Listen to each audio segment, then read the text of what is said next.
Oke, selamat datang semuanya. Bagaimana kabarnya? Apakah sehat? Ayo kita mulai belajar. Kita bakal belajar yang pertama itu untuk semester ini adalah sistem persamaan dan pertidaksamaan linear satu variabel. Jadi ini untuk bagian pertamanya, pengenalan bentuk aljabar. Jadi mungkin untuk bisa memahami persamaan dan pertidaksamaan linear satu variabel, ini kalau disingkatnya SPLSP, jadi masih satu variabel ya. Ada persamaannya, ada pertidaksamaannya. Nah, kalian harus menguasai dulu bentuk aljabarnya. Oke. Kita next ya. Sebelum masuk ke sistem persamaan linear pertidaksamaan variabel itu, kalian harus tahu dulu konsep aljabarnya ya. Nah, pernah nggak kalian megang jumlah uang macam-macam ya, ada yang 10 ribuan, 20 ribuan, ada yang 100 ribuan. Nanti kita bisa pakai itu ke bentuk aljabarnya.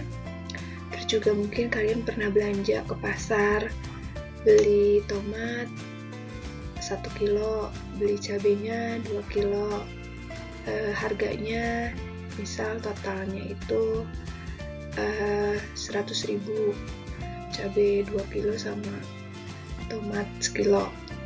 Terus misalnya beli apalagi nih, ada timun, misal beli 10 ribu dapat berapa kilo gitu. Nah itu bisa kalian dapetin bentuk aljabarnya dari kalian belanja di pasar. Kita masuk ke bagian matematikanya. Nih, perhatikan ya ilustrasinya. Alkisah di kelas 7D ini ada dua anak namanya Ahmad dan Riu. Mereka itu sedang menghitung jumlah pensil yang mereka miliki. Ternyata jumlah pensil Ahmad itu lebih banyak 5 buah daripada jumlah pensil Riu. Perhatikan di sini. Mungkin kalau kalian baca secara teks gini sudah jelas ya, tapi bisa nggak kalian rubah bentuk teks kalimat yang panjang ini menjadi suatu bentuk kalimat matematika. Nah itu kita rubah ke bentuk aljabarnya. Oke nih, jika banyak pensil Riu dinyatakan dengan nilai X, jadi kita misalkan nih, banyaknya pensil Riu itu dinyatakan dengan X.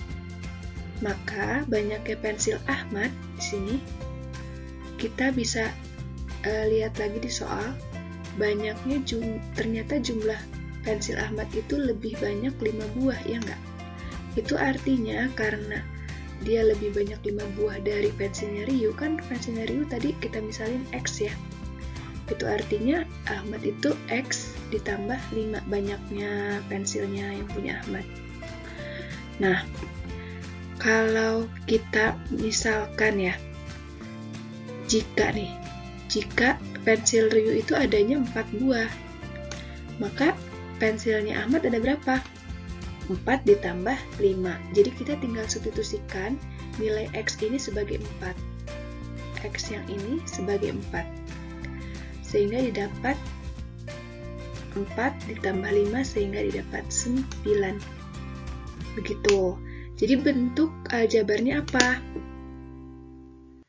X plus 5 merupakan suatu bentuk aljabar dari banyaknya pensil Ahmad jika kita misalkan banyaknya pensil Riu itu sebagai X. Paham? Sampai sini? Jadi kalau kalian udah nemu bentuk X ini, jangan langsung menganggap ini hal yang sulit, tapi ternyata ini lebih mudah dibacanya. Oke ya, kita next lagi.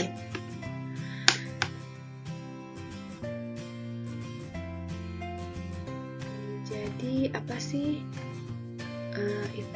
bentuk aljabar itu lah? Oke, kita bahas.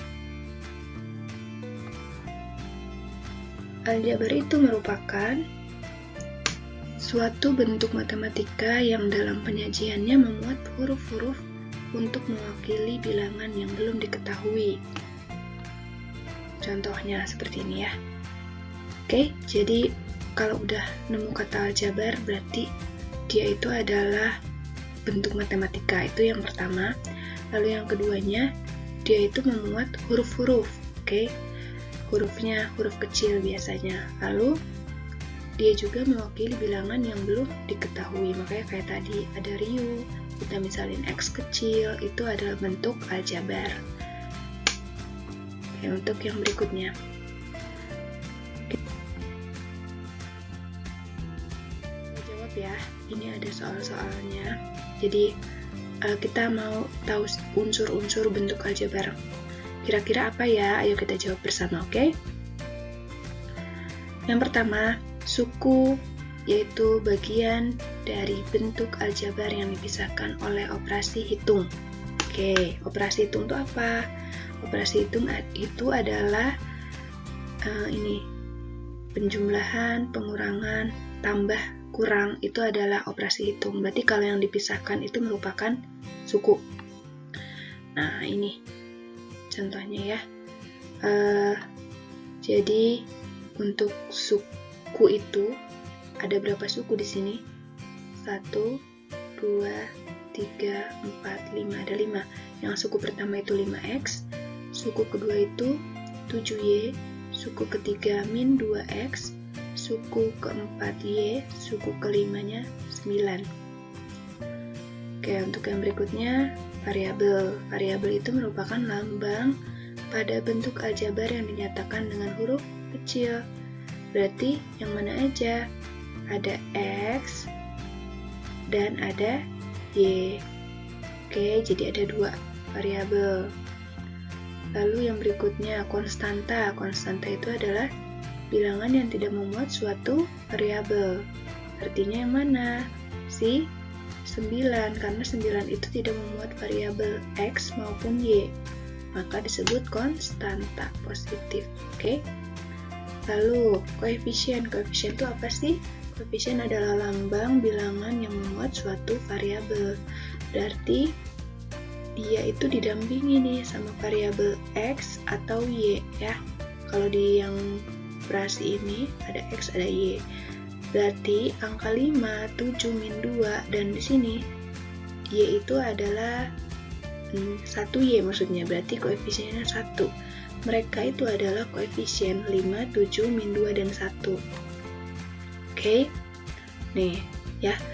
Selanjutnya faktor. Faktor itu adalah bagian dari suatu hasil kali. Artinya 5x itu adalah faktornya, nih, contoh faktor dari 5x adalah 1 dikali 5 dikali x itu adalah hasilnya 5x. Terus 1 dikali berapa yang hasil 5x? 1 dikali 5x. Artinya faktor dari 5x itu adalah 1, 5x, dan 5x. Ibu jabarin ya. Jadi begini, 5x itu bisa kita kalikan menjadi yang pertama itu 1 dikali dengan 5x, ya enggak? Yang kedua itu adalah 5 dikali dengan x. Jadi kalau kalian lihat 1 dikali 5x itu kan hasilnya 5x. Kenapa? Karena 1 dikali berapapun hasilnya bilangan itu sendiri. 5 dikali x pun hasilnya 5x. Artinya pemfaktorannya itu ada 1, ada 5, ada x, ada 5x. Kita urutin dari yang terkecil ke yang terbesar. Jelas? Oke, kita lanjut lagi. Yang kedua, contohnya kalau 7y, faktor dari 7y ya. Faktor dari 7y itu kita bisa dapat apa aja ya? Coba kita cari. 7y. 7y itu kalau kita cari 7y itu adalah 1 dikali 7Y. Yang kedua, 7Y juga bisa dihasilkan dari 7 dikali dengan Y. Artinya, faktor dari 7Y itu apa aja? Faktor 7Y sama dengan 1, 7, Y, 7Y. Bisa ya? Oke, Ibu lanjutkan. Nah, kalian coba, kalau min 2X berarti faktornya apa aja? Kalau 9 faktornya apa aja? Oh, ini ada. Sehingga setelah kalian dapat hasilnya, 7Y itu faktornya tadi sama ya, 1, 7, Y, dan dapat juga 7Y. Lalu untuk min 2X kita bisa dapat 1 dikalikan dengan min 2X, min 2 dikalikan dengan X, 2 dikalikan dengan min X.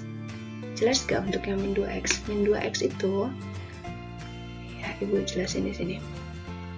Itu bisa kita dapat hasil perkaliannya adalah 1 dikalikan dengan min 2X. Yang kedua, kita bisa dapat dari min 2 dikalikan dengan X. Yang ketiga, kita bisa dapat dari 2 dikalikan dengan min X. Ingat ya, negatif dikalikan dengan positif. Hasilnya itu adalah negatif. Positif dikalikan dengan negatif, hasilnya pun negatif. Sehingga kita bisa dapat min 2 dikali X, hasilnya min 2X. 2 dikali min X pun hasilnya min 2X. Jelas? Selanjutnya untuk yang berikutnya itu adalah faktor dari 9. 9 itu bisa kita faktorin 1 dikali 9 ataupun 3 dikali 3. Jadi kita tulis angka 3 sekali aja. 1, 3, dan 9 merupakan faktor dari 9. Jelas? Oke. Nih, perintahnya ya. Yuk isi sendiri di buku catatan kalian.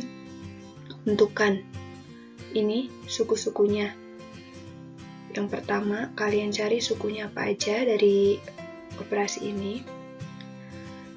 Suku pertama apa, suku kedua apa, suku ketiga apa, suku keempat apa, suku kelima apa. Total sukunya berarti ada 5 suku untuk nomor 1. Yang keduanya variabel. Variabel itu apa aja? Di sini ada huruf kecilnya apa aja? Kalian jawab.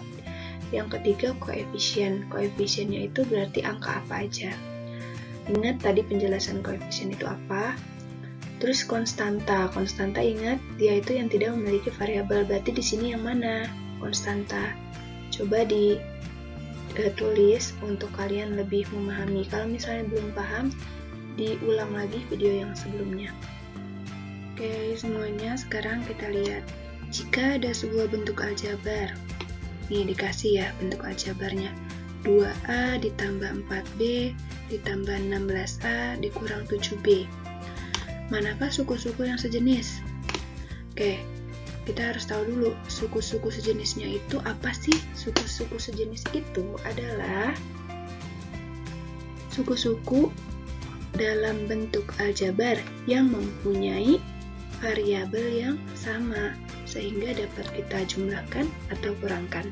Kalau di sini ada A, ada B ya variabelnya. Artinya kita harus mengelompokkan yang sejenis. 2A dengan yang mana? Dengan 16A. Oke. B dengan yang B lagi, berarti 4B min 7B. Nah, 2A ditambah 16A kita kelompokkan, jadi dia itu sejenis mereka. Lalu 4B dengan min 7B. Oke, artinya kalau kita mau cari hasilnya dari suku sejenis ini udah bisa kita cari ya. 2A dengan 16A, kita jumlahkan koefisiennya 2 ditambah 16, sehingga didapat 18A. Tulisnya A aja ya, jangan dibikin A kuadrat atau dibikin AA, jangan, tapi yang dijumlahkan hanya koefisiennya aja. 2 ditambah 16, 18, A-nya ditulis lagi. Terus 4B dikurang 7B, artinya 4 dikurang 7. 4 dikurang 7 itu berapa? Harus bisa ya, min 3. B-nya ditulis lagi. Jadi jawabannya 18A min 3B. Kalau disuruh cari sampai hasil akhirnya. Oke, sampai sini dulu untuk awalan. Jadi harus bisa dulu ini. Yang masih belum paham, dipahami lagi. Mari kita tonton video berikut ini.